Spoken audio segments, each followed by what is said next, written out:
அஸ்ஸலாமு அலைக்கும் and hi every one. இன்றைக்கி நம்ம பார்க்க போகிறது ஒரு middle eastern sweet recipe, super டெலிஷியஸான பஸ்போசா. Let's get started.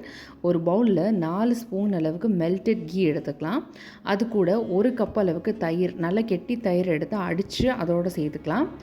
அதே கப் மெஷர்மெண்ட்டுக்கு பால் சேர்த்துக்கலாம். நல்லா காய்ச்சி ஆற வச்சு கூலான மில்கை இது கூட சேர்த்துக்கலாம். 1 ஸ்பூன் அளவுக்கு வெனிலா எசன்ஸ் சேர்த்துக்கலாம். அது ஆப்ஷனல் தான், ஜஸ்ட் ஒரு அரோமாக்காக, ஒரு ஃப்ளேவரிங்காக தான் நான் இதை சேர்க்குறேன். வேணும்னா ஸ்கிப் பண்ணிக்கலாம்.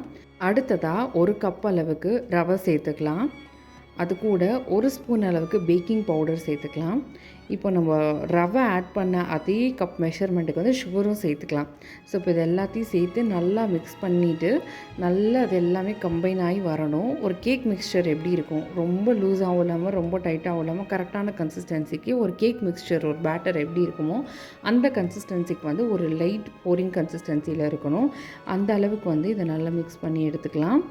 1 ஹவருக்கு அப்புறம் ஒரு பேக்கிங் பேனில் நல்லா க்ரீஸ் பண்ணிவிட்டு இந்த பேட்டரை அதில் போர் பண்ணிக்கலாம். இப்போ இதை நம்ம பேக் பண்ணி எடுக்க போகிறோம். 180 டிகிரி செல்சியஸில் 40 மினிட்ஸ் டு 45 மினிட்ஸ் வரைக்கும் பேக் பண்ணிக்கலாம். பேக் பண்ணி எடுத்துகிட்டு இப்படி தான் நம்ம பஸ்போசா இருக்கும். நல்லா அவுட்டர் லேயர்லாம் இந்த மாதிரி க்ரஸ்ட் ஃபார்ம் ஆகி நடுவில் ஸ்பாஞ்சியாக இருக்கும். நம்ம எக் சேர்த்து பண்ணோம் அப்படின்னா அந்த அவுட்டர் லேயர் இருக்க அதே ப்ரௌனிஷ் கலர் மேலேயும் வரும். நம்ம இன்றைக்கி எக் சேர்க்காமல் பண்ணியிருக்கோம். ஸோ இந்த கலர் ஓகே, கரெக்டான ஒரு கலர் தான் அட்டைன் பண்ணியிருக்கோம். ஸோ இப்போ இந்த மாதிரி பீசஸாக கட் பண்ணிக்கலாம்.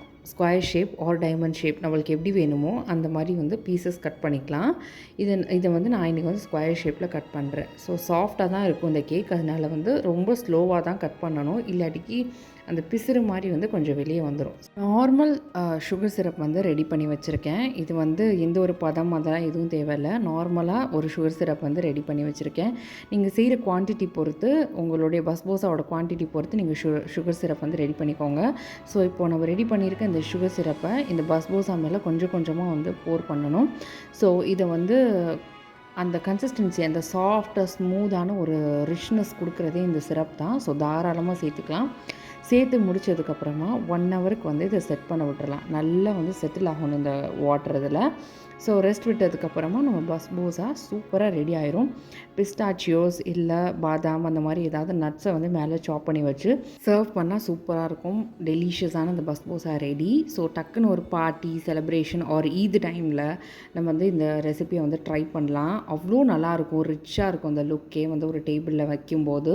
ஸோ எங்கள் எல்லாருக்கும் ரொம்ப பிடிச்சிருந்துச்சு. உங்களுக்கு பிடிச்சிருந்துச்சுன்னா கண்டிப்பாக சப்ஸ்கிரைப் பண்ணுங்கள். தேங்க்யூ. அஸ்ஸலாமு அலைக்கும்.